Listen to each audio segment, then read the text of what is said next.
अब घर बैठे करें डिफेंस की तैयारी हमारे TDA ऐप के साथ, जिसमें है live classes, online test series, daily quiz, regular defence update, weekly question and answer sessions और भी बहुत कुछ। डिफेंस एक्सपर्ट के द्वारा तैयार की गई ऐसी ऐप जो आपको देगी 100% सफलता की गारंटी।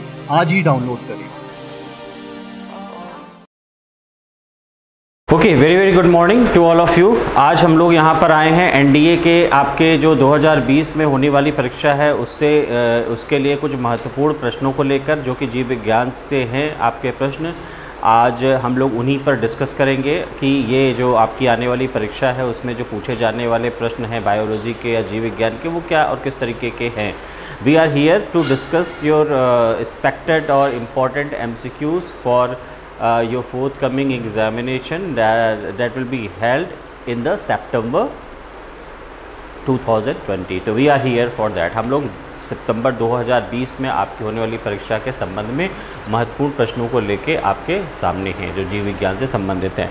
तो शुरुआत करते हैं क्वेश्चन नंबर 1 से। तो जो क्वेश्चन नंबर 1 आपका है वो है, पहला क्वेश्चन है जो कि महत्वपूर्ण है इस सीरीज़ में, वो है विच vitamin is important for the immunity of the human being. Which vitamin is important for the immunity of the human being, यानी कि मानव शरीर के लिए वो कौन सा विटामिन है जो कि उसकी प्रतिरोधक क्षमता को बढ़ाता है, उसकी प्रतिरोधक शक्ति को बढ़ाता है। जैसा कि आज आप लोग देख रहे हैं कि हमारे उस दौर में जब कोरोना जैसी महामारी या पैंडेमिक है पूरे फैली, तो हम लोग अपनी इम्यूनिटी को बढ़ाना चाहते हैं। इम्यूनिटी का मतलब क्या होता है? शरीर का प्रतिरक्षा तंत्र, यानी कि आपके शरीर को विभिन्न प्रकार की बीमारियों से बचाता है, विभिन्न प्रकार के संक्रमण से बचाता है। तो ये एक तंत्र होता है। तो इसमें आपको सही विकल्प चुनना है कि कौन सा वो विटामिन है जिसके कारण जो है हमारी जो प्रतिरोधक क्षमता इम्यूनिटी है उसके लिए महत्वपूर्ण है। तो आपको 4 ऑप्शन दिए हुए जिसमें से सही उत्तर आपको चुनना है। तो सही उत्तर क्या है? आप सभी और हम सभी जानते हैं। Yes, you are right, absolutely right. This is the vitamin C. Vitamin C जो है वो मानव शरीर के लिए बहुत महत्वपूर्ण है क्योंकि वो शरीर की प्रतिरोधक क्षमता को बढ़ाता है। ठीक है, विटामिन सी को एस्कॉर्बिक एसिड भी बोलते हैं। विटामिन सी को एस्कॉर्बिक एसिड भी बोलते हैं, ये उसका केमिकल नेम है। ठीक है, तो ये क्वेश्चन हुआ। आगे नेक्स्ट क्वेश्चन पे हम जब चलते हैं तो हमें पता है कि which vitamin is known as the anti infectious vitamin, यानी इसमें से आपको ऐसा कौन सा विटामिन है जिसको कहते हैं कि संक्रमण रोधी विटामिन है, एंटी इन्फेक्शियस है, यानी संक्रमण को रोकता है। अभी तो आपने देखा कि कौन सा विटामिन है जो प्रतिरोधक क्षमता बढ़ाता है शरीर की या प्रतिरोधक क्षमता के लिए महत्वपूर्ण है। ये उस विटामिन को आपको बताना है जो आपका प्रति संक्रमित है, यानी कि संक्रमण से रोकने में जो आपका कारगर हो सकता है, संक्रमण में रोकने में जो आपके लिए मददगार हो सकता है, आपके संक्रमण को रोकता है ना। Which vitamin is known as the anti infectious vitamin. Which vitamin is known as the anti infectious vitamin, यानी ऐसा कौन सा विटामिन है जो संक्रमण रोधी विटामिन के नाम से जाना जाता है। तो सही उत्तर इसका क्या है? आपको सही उत्तर बताना है। तो सही उत्तर इसका क्या है? बिल्कुल सही बात उत्तर है, आप बिल्कुल सही कह रहे हैं। इसका सही उत्तर है vitamin A. Vitamin A is also known as the anti infectious vitamin. Vitamin A को एंटी इन्फेक्शियस विटामिन भी बोलते हैं। ये संक्रमण रोधी विटामिन होता है विटामिन ए। विटामिन ए को जो संक्रमण रोधी विटामिन इसलिए बोलते हैं क्योंकि विटामिन ए आपके शरीर को संक्रमण से भी बचाता है, यानी होने वाले संक्रमण के प्रति अपना विरोध बचाता है। विटामिन ए को रेटिनॉल बोलते हैं, ये इसका केमिकल नेम है। फिर अगले क्वेश्चन यानी क्वेश्चन नंबर 3 की ओर हम लोग चल रहे हैं। तो क्वेश्चन नंबर 3 आपसे पूछ रहा है which is the richest source of vitamin C, यानी कि विटामिन सी या एस्कॉर्बिक एसिड का जो सबसे अच्छा स्रोत है, सबसे महत्वपूर्ण स्रोत है, वो कौन है। ये पूछ रहा है कि विटामिन सी का सबसे अच्छा और सबसे महत्वपूर्ण स्रोत कौन है निम्नलिखित में से। तो आपको 4 ऑप्शंस दिए हुए हैं जिसमें आपको बताना है। तो बिल्कुल सही जवाब आप सभी जान गए हैं, आप सभी जान गए हैं। और आप लोग देखिए किस तरीके से आप लोगों को अब बिल्कुल क्लियर हो जाती है वो चीज़ें। तो जो सही जवाब है वो आपका है विटामिन सी का जो रिचेस्ट सोर्स है, यानी जो महत्वपूर्ण सोर्स है, जो जिसमें कि विटामिन सी बहुतायत में पाया जाता है, बहुत अच्छी मात्रा में पाया जाता है। तो यस, आपका उत्तर बिल्कुल सही है, वो है आपका आंवला। आंवला में क्या होता है कि विटामिन सी जो है प्रचुर मात्रा में मिलता है। और आपको पता है आंवला आपके प्रतापगढ़ में यानी इलाहाबाद और लखनऊ के बीच में एक जो डिस्ट्रिक्ट पड़ता है, नियर बाय डिस्ट्रिक्ट पड़ता है, हमारे इलाहाबाद का एडजेसेंट डिस्ट्रिक्ट है। प्रतापगढ़, जहाँ पर ये प्रसिद्ध है आंवले के लिए, आंवले की खेती के लिए। तो आंवला जो होता है वो अपने आप में बहुत प्रचुर मात्रा में विटामिन सी को लिए होता है, यानी हमारे शरीर की प्रतिरोधक क्षमता को बढ़ा सकता है। आंवले का उपयोग आप किसी भी तरीके से कर सकते हैं, चाहे चटनी के रूप में करें, चाहे मुरब्बे के रूप में करें, चाहे सब्जियों के रूप में करें। तो ये एक बहुत ही अच्छा फल है। उसके बाद हम लोग आते हैं क्वेश्चन नंबर 4 पे। क्वेश्चन नंबर 4 आपसे पूछ रहा है कि which is the smallest cell, यानी ऐसी कौन सी कोशिका है जो सबसे छोटी है। Which is the smallest cell, सबसे छोटी कोशिका कौन सी है। कोशिका आप जानते हैं, उस कोशिकाओं में भी सबसे छोटी कोशिका कौन सी है, ये पूरा which is the smallest cell. तो आंसर आपका क्या है, which is the smallest cell, answer है mycoplasma gallisepticum. Yes, mycoplasma gallisepticum और पीपीएलओ। पीपीएलओ का फुल फॉर्म होता है प्लूरोनिमोनिया लाइक ऑर्गेनिज्म। तो आपका जो स्मॉलेस्ट सेल आती है, स्मॉलेस्ट सेल जो है ना, स्मॉलेस्ट जो सेल है वो है आपकी, that is PPLO. It is also known as the pleuropneumonia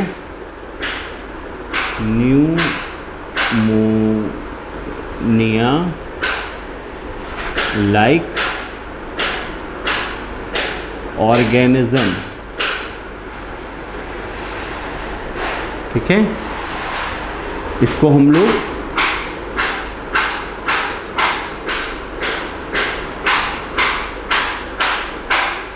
mycoplasma गालीसेप्टिकम भी बोलते हैं। तो ये जो है कौन सा कोशिका है, स्मॉलेस्ट सेल है। आपको कई उत्तर दिए हुए हैं, which is the smallest cell. तो माइकोप्लाज्मा गालीसेप्टिकम और PPLO is known as the smallest cell. ठीक है, बात क्लियर हो गई। अब हम इससे आगे की ओर चलेंगे, इससे आगे की बात चलेंगे क्वेश्चन नंबर 5 पर। क्वेश्चन नंबर 5 आपसे कह रहा है the largest cell in the human body is, यानी कि मानव शरीर में सबसे बड़ी कोशिका कौन सी है। The largest cell inside the human body is. आपको कई उत्तर दिए हैं, तो उस उत्तर में जो सबसे महत्वपूर्ण उत्तर है, जो सबसे सही उत्तर है, जो सबसे उपयुक्त उत्तर है, वो कौन सा उत्तर है। बिल्कुल सही जवाब आपने बिल्कुल सही सोचा है, वो है नर्व सेल, है ना, वो है नर्व सेल, यानी कि तंत्रिका कोशिका। तंत्रिका कोशिका क्या है, नर्व सेल क्या है कि ये सबसे लॉन्गेस्ट सेल है, सबसे लंबी कोशिका है ना, सबसे लंबी कोशिका या लॉन्गेस्ट सेल है। तंत्रिका कोशिका सबसे लंबी कोशिका है, लॉन्गेस्ट सेल है ना, नर्व सेल। ठीक है, तो the largest cell in the human body, यानी सबसे बड़ी कोशिका कौन सी है।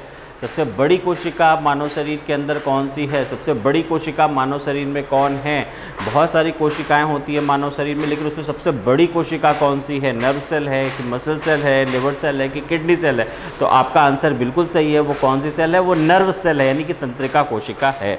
अब हम लोग क्वेश्चन नंबर 6 की ओर जाते हैं। क्वेश्चन नंबर 6 आपसे पूछ रहा है organism lacking nucleus and membrane bound organelle are, यानी कि ऑर्गेनिज्म, ऐसा कौन सा ऑर्गेनिज्म है जिसमें लैक करता है, यानी कि उसमें वो चीज़ पाई नहीं जाती है।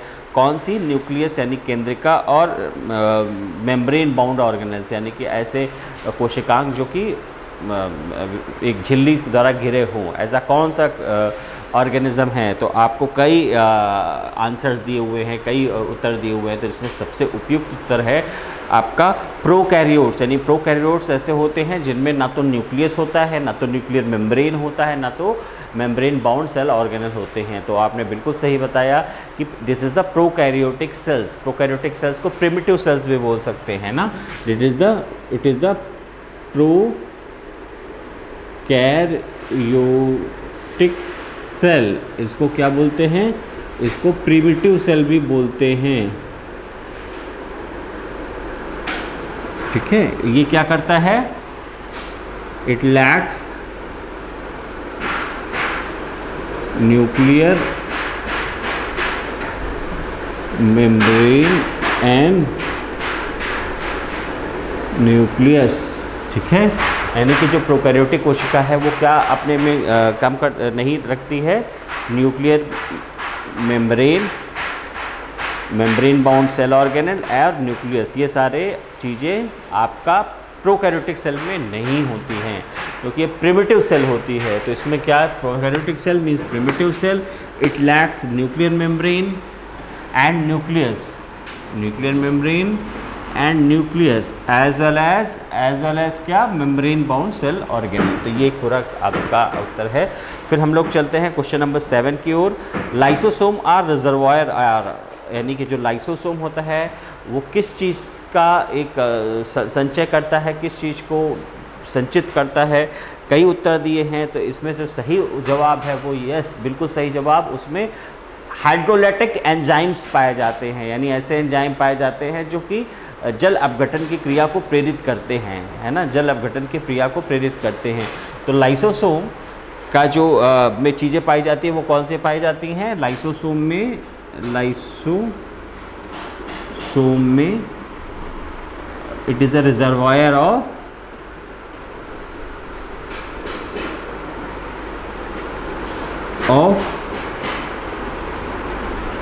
हाइड्रोलिटिक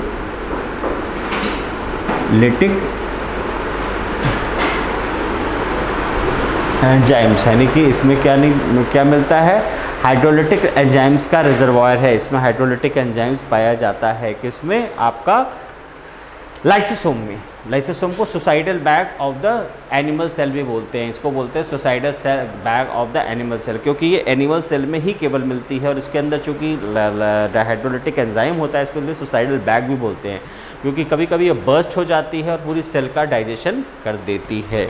ठीक है, फिर उसके आगे क्वेश्चन नंबर 8 जो जा रहा है, क्वेश्चन नंबर 8 ये आपसे कहता है कि which one is an infectious disease, यानी निम्नलिखित में से कौन है जो बीमारी संक्रमण की संबंधित बीमारी है, संक्रमित कर देती है लोगों को। तो आपको कई उत्तर दिए हुए हैं, जैसे कोरोना है, डायबिटीज़ है, कैंसर है और हाइपरटेंशन है। ये 4 तरह की बीमारियों में से पूछा गया है कौन सी ऐसी बीमारी है जो संक्रमण करती है, यानी एक मानव से एक व्यक्ति से दूसरे व्यक्ति में फैलती है। ऐसी कौन सी बीमारी? क्या डायबिटीज़ भी एक व्यक्ति से दूसरे व्यक्ति में फैलता है? किसी को अगर शुगर है, किसी को अगर डायबिटीज़ है, क्या वो डायबिटीज़ जिससे वो मिलता है उनमें फैलता है? नहीं, उनसे नहीं फैलता, क्योंकि डायबिटीज़ आपका इन्फेक्शस डिजीज़ नहीं है। फिर कैंसर के बारे में, क्या कैंसर भी ऐसे ही होता है कि कैंसर जिसको है आप उसके साथ उठ बैठ गए, उसके साथ खा पी लिया या उसको आपने देख लिया, क्या इससे आपको बीमारी हो सकती है? नहीं, बिल्कुल नहीं हो सकती, क्योंकि वो भी क्या है, वो इन्फेक्शस डिजीज़ नहीं है। फिर तीसरी चीज़ आती है हाइपोटेंशन, यानी बहुत लोग उच्च तनाव में रहते हैं, है ना, उच्च तनाव में रहते हैं। तो उच्च तनाव वाले लोग जो होते हैं बहुत सोचते हैं, उनको बहुत तनाव हो जाता है, ब्लड प्रेशर हो जाता है। तो क्या ऐसी बीमारियाँ ये भी हैं जो कि ये संक्रमण से होती है, यानी एक दूसरे के संपर्क में आने से होती है? नहीं, बिल्कुल नहीं है, ऐसी बीमारी नहीं है। तो राइट आंसर क्या होगा? यस, कोरोना, कोविड-19 जो आजकल चल रहा है। आप देखते होंगे कि इसमें कहा गया सोशल डिस्टेंसिंग को फॉलो करने के लिए बोला गया है। सोशल डिस्टेंसिंग का मतलब सामाजिक दूरी बनाए रखिए। क्यों सामाजिक दूरी बनाए रखिए? क्योंकि ऐसी बीमारी को व्यक्ति से व्यक्ति में फैलने का बहुत प्रबल खतरा है। वो आपस में बातचीत से फैल सकता है, एक दूसरे को छूने से फैल सकता है, बहुत सारी चीज़ें हैं। तो इसलिए इसका जो सही जवाब होगा वो होगा कोरोना। ठीक है, कोरोना। अब बात करते हैं क्वेश्चन नंबर 9 की। क्वेश्चन नंबर 9 क्या कह रहा है? Which one of the disease is not infectious. अब इसमें ये पूछ रहा है कौन सी ऐसी बीमारी है जो संक्रमण से संबंधित नहीं है, यानी लोगों को संक्रमित नहीं करती है। तो आपको 4-5 बीमारियों के नाम है। टाइफाइड भी एक संक्रमण से करने वाली बीमारी, यानी एक व्यक्ति से दूसरे व्यक्ति में फैल सकती है। लेप्रोसी यानी कोढ़ भी ऐसी बीमारी है जो कि एक व्यक्ति से दूसरे व्यक्ति में फैल सकती है। फिर आता है मीज़ल्स, खसरा, ये भी एक व्यक्ति से दूसरे व्यक्ति में फैल सकता है। लेकिन ल्यूकेमिया यानी कि कैंसर ऐसी बीमारी है जो कि एक व्यक्ति से दूसरे व्यक्ति में नहीं फैलती। इसलिए सही आंसर क्या होगा? D, leukaemia. ठीक है, फिर question number 10, fever, slow pulse, abdominal tenderness and rose coloured rash indicate the disease. यानी इन्होंने बताया, कुछ लक्षण बताए हैं, जैसे बुखार का आना, आपका नब्ज़ का धीरे चलना, एब्डोमेन पार्ट में यानी उधर भाग में थोड़ी सी टेंडरनेस यानी स्किन में बनी रहना, and rose colour rash indicate the disease, यानी और गुलाब के रंग की जो रैशेस पड़ जाए आपके स्किन में, तो ये क्या इंडिकेट करते हैं, किस बीमारी को सूचक हैं ये? तो इस पर आपने उत्तर दिया गया है ए टाइफाइड, बी मीजल्स, सी टेटनस, डी चिकन पॉक्स। तो सही उत्तर आपका होगा टाइफाइड। क्लियर, ये टाइफाइड के लक्षण हैं। फिर है question number 11, the principal cereal crop of India is, यानी भारत की जो मुख्य उपज है वो कौन सी है? भारत की मुख्य उपज कौन सी है? आपको आंसर है A wheat, B rice, C maize और D all of the above. तो सही उत्तर है चावल यानी rice. It is the most eaten cereal among the whole world, ये पूरे विश्व में भी सबसे अधिक खाए जाने वाला भोज्य पदार्थ है, क्योंकि ईजी टू कुक है, आराम है पकाना। आप और हम सभी भी चावल को बनाने में बहुत न तो कभी आपको बहुत मेहनत नहीं लगती है ना, चावल से ज़्यादा मेहनत नहीं लगती है, चावल में बहुत कम मेहनत लगती है। उसके बाद आपका आंसर है इसमें है rice. The principal cereal crop of India is wheat, rice, maize, all of the above, तो आंसर होगा राइस यानी कि चावल। फिर बात करते हैं क्वेश्चन नंबर 12 की, which blood group is known as the universal donor, यानी निम्नलिखित में से ऐसा कौन सा रक्त समूह है जो कि सार्वजनिक तौर पे कैसा है, देने वाला है, वो सबको ब्लड अपना दे सकता है, यूनिवर्सल डोनर, लेकिन सबसे ब्लड ले नहीं सकता है। तो ये कौन सा है, ये ब्लड ग्रुप कौन सा है, ये रक्त समूह कौन सा है? तो सही उत्तर है ओ। पहला आंसर है ए, बी, बी, सी, ए, बी और डी, ओ, तो सही उत्तर है ओ। क्लियर। अब आगे बात करते हैं क्वेश्चन नंबर 13 की। क्वेश्चन नंबर 13 आपसे कह रहा है कि living organism are used in, यानी कि जो आपके लिविंग ऑर्गेनिज्म है, सजीव जो जीवधारी हैं, उनका इस्तेमाल कहाँ पर होता है? ए ऑर्गेनिक मैन्योर में, बी बायो फर्टिलाइजर में, सी नेचुरल इंसेक्टिसाइड में और डी पेस्टिसाइड में। इसमें आपको सही उत्तर ढूंढना है कि living organism are used in, यानी कि जो लिविंग ऑर्गेनिज्म है, जो जीवित है, उनका इस्तेमाल किस में होता है? ऑर्गेनिक मैन्योर बनाने में होता है कि बायो फर्टिलाइजर बनाने में होता है कि नेचुरल इंसेक्टिसाइड बनाने में होता है कि पेस्टिसाइड में बनाने में होता है? तो इसका सही उत्तर क्या है? बिल्कुल सही जवाब बायो फर्टिलाइज़र, यानी बायो फर्टिलाइज़र ऐसा फर्टिलाइज़र होता है जो कि जिसमें कि लिविंग ऑर्गेनिज्म यूज्ड होते हैं। ठीक है, ये बात आपको समझ में आ रही है?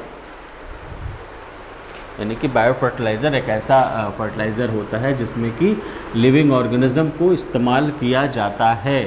ठीक है, बायो फर्टिलाइजर्स ये यूज्ड करते हैं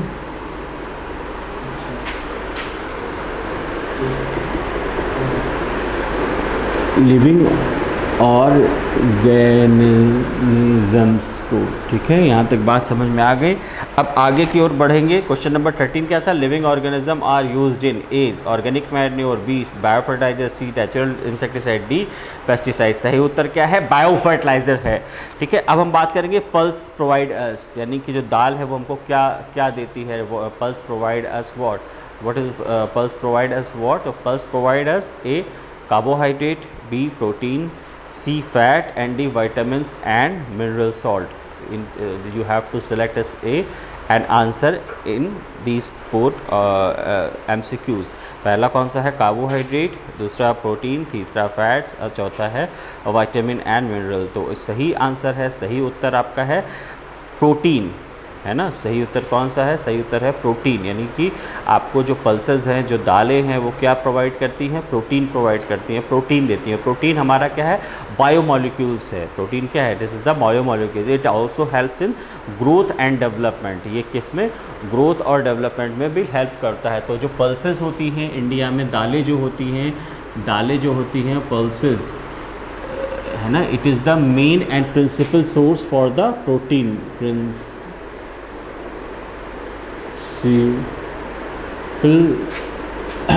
source of the protein, यानी कि आपका प्रोटीन का मुख्य स्रोत है, प्रोटीन का फंडामेंटल सोर्स है ना? Which is one is the it is the pulses is the principal source of protein. मतलब इन इंडिया हम सभी लोग दालों का इस्तेमाल करते हैं, अपने डेली के फूडिंग में दाल यूज़ करते हैं। क्यों?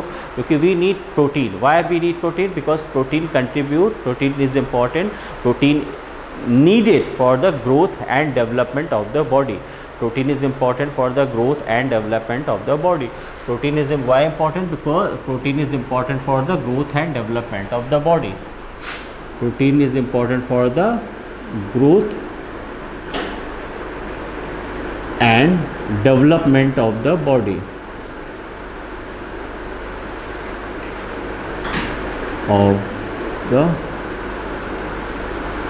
ठीक है, right now we are going to discuss your last question number last 15 question. आपका 15 क्वेश्चन है जो कि सब लास्ट है क्वेश्चन, जिसको हम लोग लास्टली डिस्कस कर रहे हैं। जो लास्ट वो है what is the normal range of heartbeat inside the human body? What is the normal range of heartbeat inside the human body? यानी कि जो मानव शरीर के अंदर जो हृदय की धड़कन है, हृदय की गति है, वो सामान्य तौर पर क्या रहती है, सामान्य तौर पर कितनी रहती है ना? This is the question, what is the normal range of heart beat inside the human body? मानव शरीर के अंदर हृदय गति सामान्यता कितनी होती है? तो बिल्कुल आपको सही आपने बताया, बिल्कुल सही आंसर बताया, very close answer, very right answer, that is 72 beat per minute, 72 beat per minute, यानी our heart is beating 72 beat per minute. हमारा हृदय हर मिनट, 1 मिनट में 72 बार धड़कता है, ठीक है। तो this is all about your important question for your forthcoming examination for NDA Biology in the September 2020। ये आपका ये सारे जो प्रश्न थे वो सितंबर 2020 की जो आपकी होने वाली परीक्षा है, जो संघ लोक आयोग द्वारा आयोजित की जाती है NDA के लिए, उससे जीव विज्ञान के लिए संभावित प्रश्न थे, है ना। ये प्रश्न संभावित हैं, आपके जो भी साइंस के सब्जेक्ट में जो प्रश्न आते हैं उसमें से ये संभावित प्रश्न हैं। These questions are basically are the predicted question, एक sample question, a trendy question that could be asked your in forthcoming examination. जब भी आप आने वाली परीक्षा की तैयारी करेंगे तो इस बात का ध्यान रखेंगे, इस बात को ध्यान में रखेंगे कि कोरोना वायरस को नहीं छोड़ना है। You have to going through your virus, specially virus वाले सेक्शन को ज़रूर देखना है कि ये जो इन्फेक्शन है वो किसके कारण हो रहा है, कोविड-19 क्या है ना, कोविड-19 क्या है या वायरस है, ये वायरस क्या होते हैं, it is the connecting link between living thing and non living thing. इस तरह की चीज़ें आपको देखनी है, ध्यान में रखनी है। फिर ये देखना है कि इम्यूनिटी कैसे डेवलप कर सकते हैं, इम्यूनिटी के लिए क्या कर सकते हैं।